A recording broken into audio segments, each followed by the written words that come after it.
I'm Elizabeth at A Literary Princess, and today I am talking about Dracula. So, one of the challenges for this Victober that was set by Petra was to read a piece of Victorian literature and watch a film adaptation of it.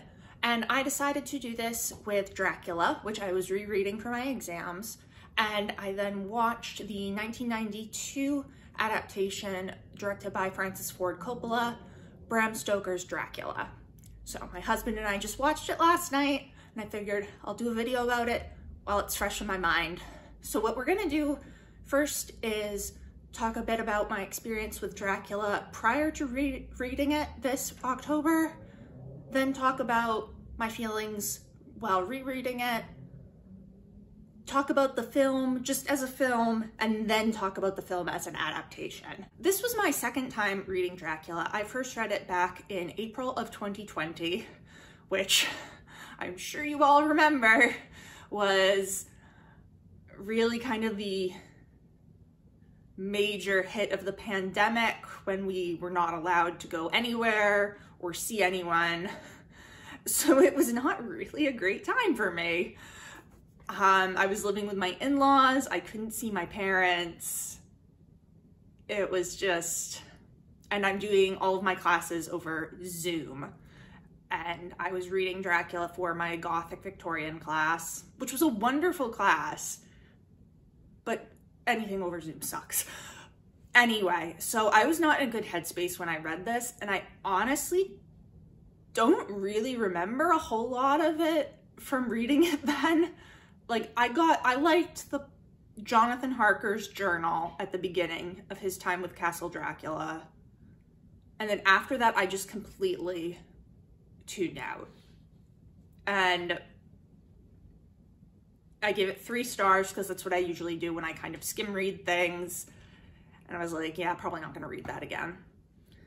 So why did I even decide to pick it up this time? Dracula Daily has been going on since May, and it got very popular over on Tumblr. So the way that Dracula is written, it is a series of diary entries, letters, telegrams, newspaper clippings, etc. from all the different characters.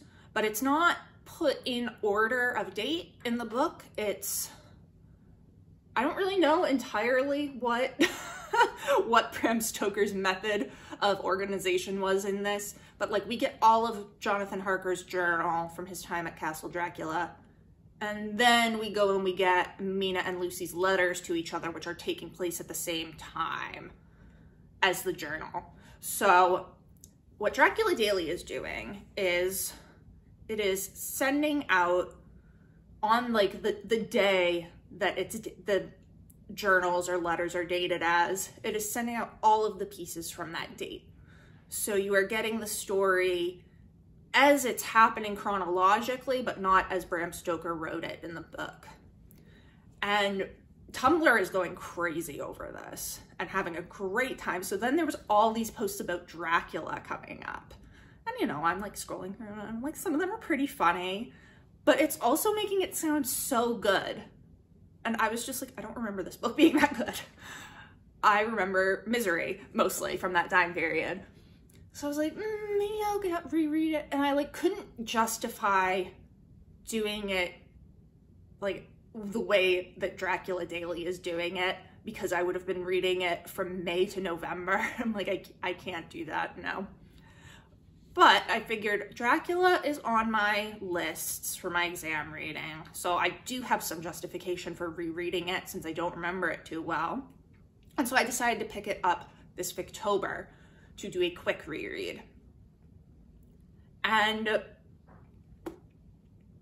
I can't believe that I gave this 3 stars on my first reading and like completely zoned out because this was great. Oh my God. I had so much fun with this. And yes, probably my favorite part was still Jonathan Harker's time at Castle Dracula originally, but I really enjoyed the rest of it as well. I love our little vampire hunting group, and they're dynamic, and they're just all such sweethearts. And I'm like all of the men in this are just great. I'm like, oh, I love all of them. Quincy Morris, our Texan cowboy, but not really, but he plays up his Texan-ness for the British people. It's great. John Seward, our doctor, he's so good. Jonathan Harker, my friend Jonathan Harker. I just love all of them. And then of course, Mina, I adore. But yeah, so I'm like, wait, how did I miss all this? Weird, but pandemic will do strange things to you. I do want to talk a little bit about kind of some of the more scholarly things that I particularly found interesting about Dracula. And there are going to be some spoilers, both for this book and for the film, just in case. So yeah, spoilers.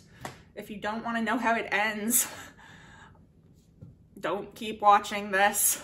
So some of the things that struck me the most about this book was the kind of the dichotomy of antiquity versus modernity. So we have Dracula, who is this like ancient aristocratic conqueror, essentially, versus these very modern people from the 19th century. We've got Dr. Seward, who is of course a doctor of psychiatry. He runs an asylum. And then we have Dr. Van Helsing, who is educated in both antiquity and modernity, which is really interesting. So he's aware of all of these old things, but he's also aware of some very modern things. I mean, he does this multiple blood transfusions for Lucy. And then we have Quincy, who is this figure from like an up and coming country, a very new country at that time. The United States had only been around for a little over 100 years as its own country, and Texas was a very new addition to the Union. And then we have Jonathan and Mina, who communicate in shorthand, and Mina uses a typewriter and knows train schedules. And so everybody is very modern in this like little vampire hunting group. And attention is brought to this multiple times. So there is a quote that I like quote facetiously kind of a lot, but Jonathan Harker writes this in his journal. "It is 19th century up to date with a vengeance," referring to his use of shorthand. And I like kind of quote that facetiously because now of course we think of the 19th century as like very, very backwards and old fashioned. And we have made huge strides in technology and science. But for their time period, they were incredibly up to date. I now have a cat. Anyway, as I was saying, we think of the 19th century as like very old fashioned now, but they had some amazing technological and scientific discoveries, electricity, the train systems that they had just really started putting in that could get you so you could travel from point A to point B in just a matter of days instead of taking weeks on a ship. I mean, this book shows us getting overnight flower deliveries to London from Amsterdam. And I know people on Tumblr were like, wait, really? And yes, that was a thing. You could do that now. Photography, another latest discovery in the 19th century. This is really about facing off all of these modern things against something ancient and aristocratic that is dying off, essentially. Dracula is coming to London because he can't really function the way he used to in Transylvania. Everybody knows to keep away from him. There's too much ancient history there, too much old knowledge. He needs to come somewhere new and modern where they don't know about all that. And London is a great place for him because it's a huge city. It allows him to move around through it without being particularly noticed. He can have all of these different individual people doing things for him but never knowing each other. So that is just something that really struck me about this book. The other thing is, because of the way that it's written with the diary entries and the newspaper journal, the newspaper articles and all of that, is that this is a book about texts and the gathering of information and pooling it together and like creating essentially a database. And I know that we did talk about this in my Gothic class. And the thing that was really striking to me about this was right at the end, Jonathan mentions, let me see if I can find it again. Right at the very end of the book, Jonathan writes, "We were struck with the fact that in all this massive material of which the record is composed, there is hardly one authentic document, nothing but a mass of typewriting, except the later notebooks of Mina, Seward, and myself, and Van Helsing's memorandum. We could hardly ask anyone, even if we did wish to accept these as proofs of so wild the story." So throughout the kind of the later part of the book, we have Mina gathering all of the information and transcribing it into typewritten information. So we've got Jonathan's handwritten journals being typed up. We have Dr. Seward's diary made through a phonograph, actually, so recording. We've got that being transcribed into typewriting. We have newspaper articles getting typed up so that there's no actual authentic document. So in this whole book about texts and gathering information, in the end, almost none of the documents are the original piece. And that is just so interesting to me. That's a whole paper right there. Maybe somebody's done it, I don't know.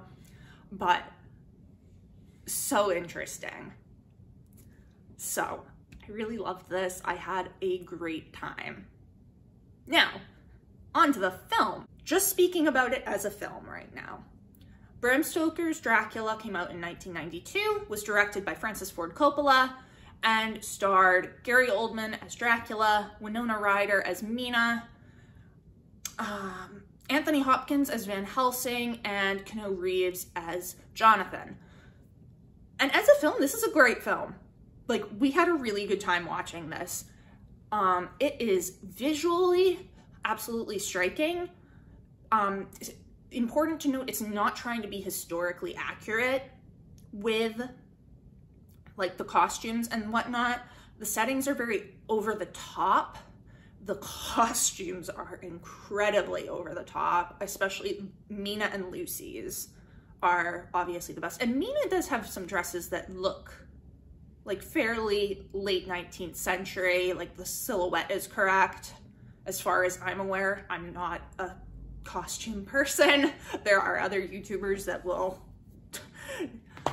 talk about that much more accurately than me. But I mean, Lucy's dresses are absolutely not historically accurate, but they are so visually striking. She's wandering around as she's sleepwalking through the gardens in the dark in this bright red gauzy nightgown.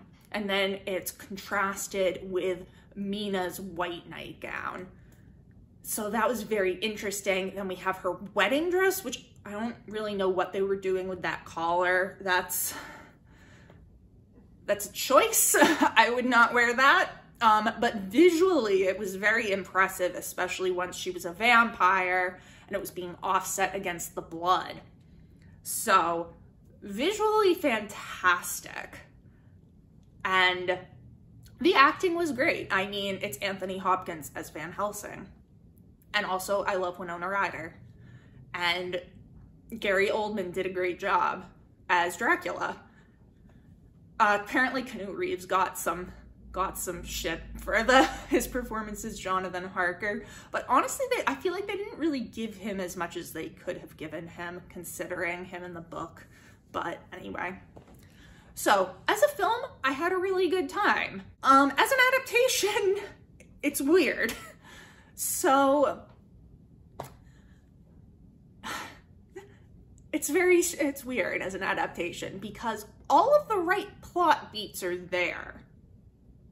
Like, I don't think they actually took anything major out of the from the book out of the movie. Like, they've got all the correct plot beats happening when they're supposed to be happening.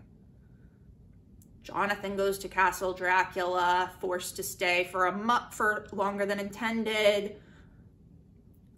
Dracula being sketchy, Lizard walking down the castle, his bride's attacking Jonathan, all of that. Then we've got the move of Mina being with Lucy, Lucy getting sick and the sleepwalking, Dr. Seward calling in Van Helsing.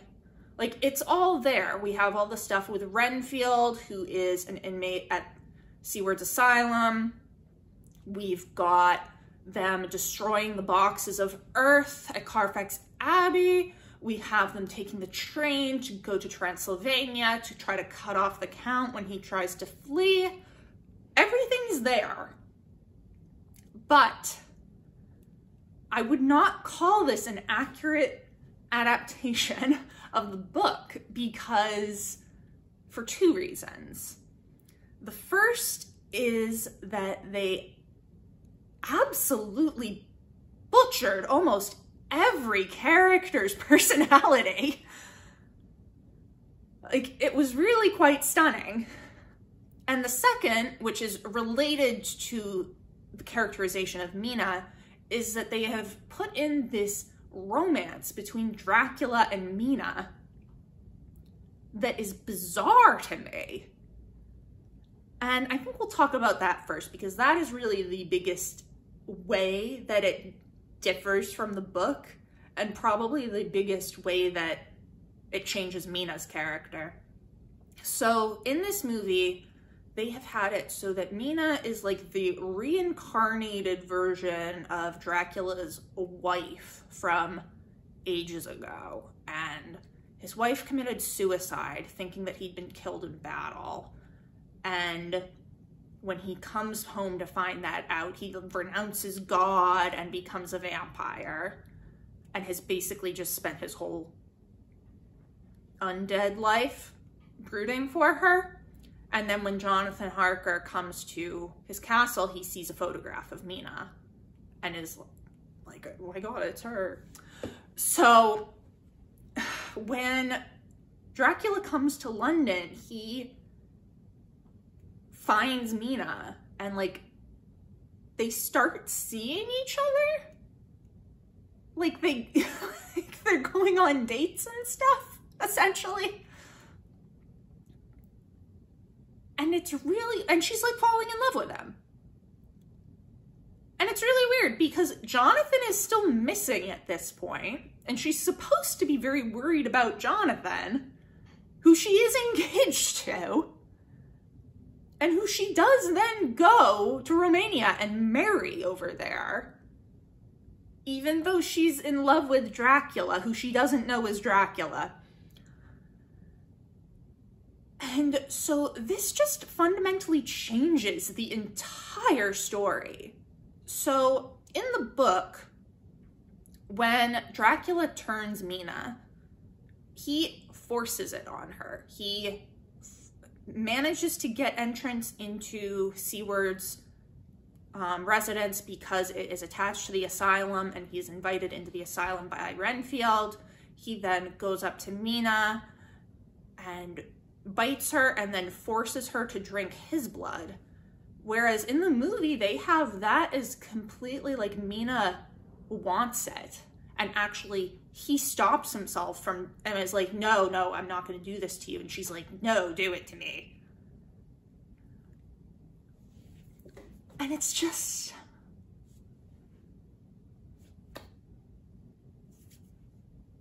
what? So the result is that Mina, who is instrumental in the book to bringing Dracula down, because she does not want to turn into a vampire.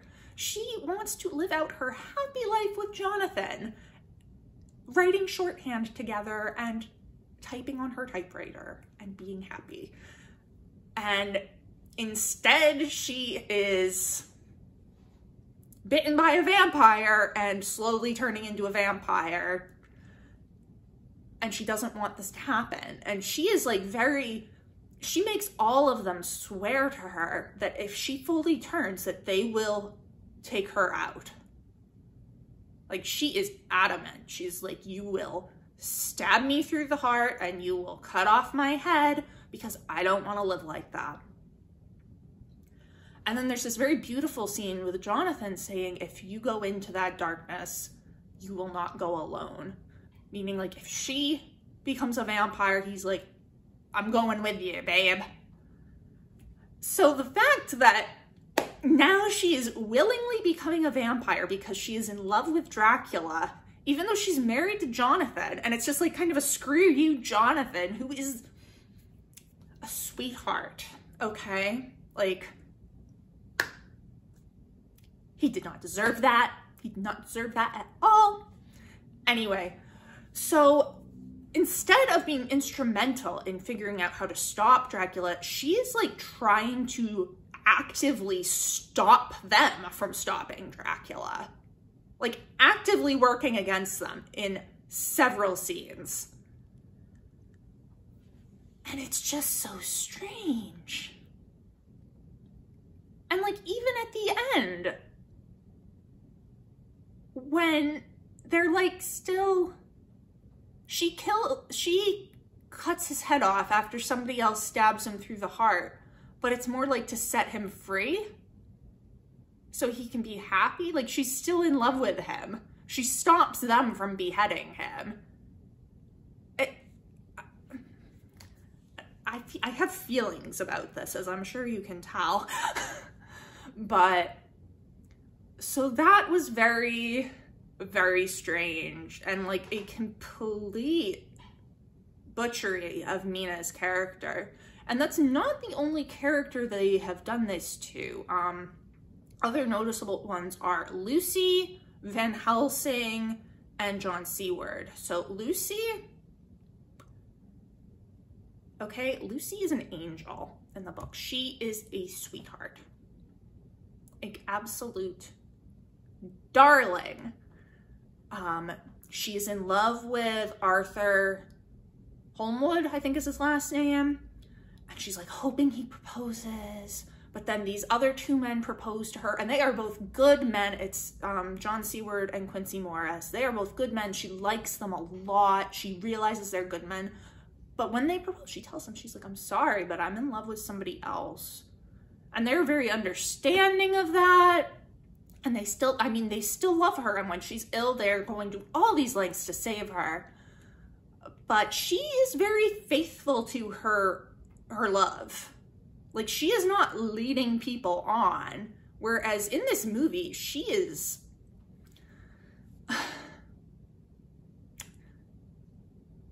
she is leading them on. Very much so. And becomes like a very sexual character, which is just not her in the book at all. And I did not like it. Like, I did not like it at all. And I said this to my husband while we were watching it, and like, I don't really like using this word, but like, they made all of the women in this movie very slutty. And like, that's not a word that I like using, because I don't like slut shaming. Like, you do you, if you want to, whatever. But like, these characters who are very, who are characterized by their devotion to the people they love. I mean, Mina is in love with Jonathan. So having her like suddenly be engaged to him, but like be very, very all over Dracula is so weird. It's such a weird choice. I like wasn't about it. And then Van Helsing is completely devoid of like the compassion and empathy that he shows in the book. Like, he really comes to love both Lucy and Mina in the book. And in this movie, the way that he treats people and speaks about them is like really not the compassionate, loving character that we have in the book. Like it's very, like at one point he calls Lucy the devil's concubine and several other kind of horrid names. And is like, I don't know, I didn't like it. I was like, what the heck? Why did they do that to him? And he like seems very, like it's not about helping these women. It's about getting Dracula, who has like become this big nemesis to him in the movie. Whereas I don't think he had ever encountered Dracula before in the book. And then the other character who I thought they did kind of dirty was John Seward, who is a very wonderful man in this book. Like I said, everyone in this book is so wonderful. And in the movie, we see him like mistreating the patients in his asylum and just generally not being a very good person. Like, I don't know, it was strange. So as an adaptation, I would not say this is a good adaptation of the book, but as a movie, standing by itself as its own entity, it was a lot of fun. Like, I had to divorce myself from the book. I had to be like, okay, this is a separate thing. They're making their own story at this point. So I gave the book 4 stars ultimately. So bumped up a whole star rating. Honestly, I was debating 4.5 for a little while, but there were a few things that made me just stick to 4. It was mostly in the Whitby section. There was a working class man that they talked to a lot, and there was dialect. And I was just like, I hate dialect. And it brought the rating down. But yeah, 4 stars for this. The movie, I would probably give like 3 stars, because even though visually I loved it and I thought the acting was very good, the fact of the matter is it's supposed to be Bram Stoker's Dracula. It's right there in the title. And they changed like fundamental parts of the story. So yeah, that is all for today. I would be very interested to know down in the comments below, have you read Dracula? What did you think of it? Have you seen the 1992 film? What did you think of that? Have you seen other film adaptations of Dracula, and how did they compare to the book? It has been great chatting with you. I will see you soon. Bye.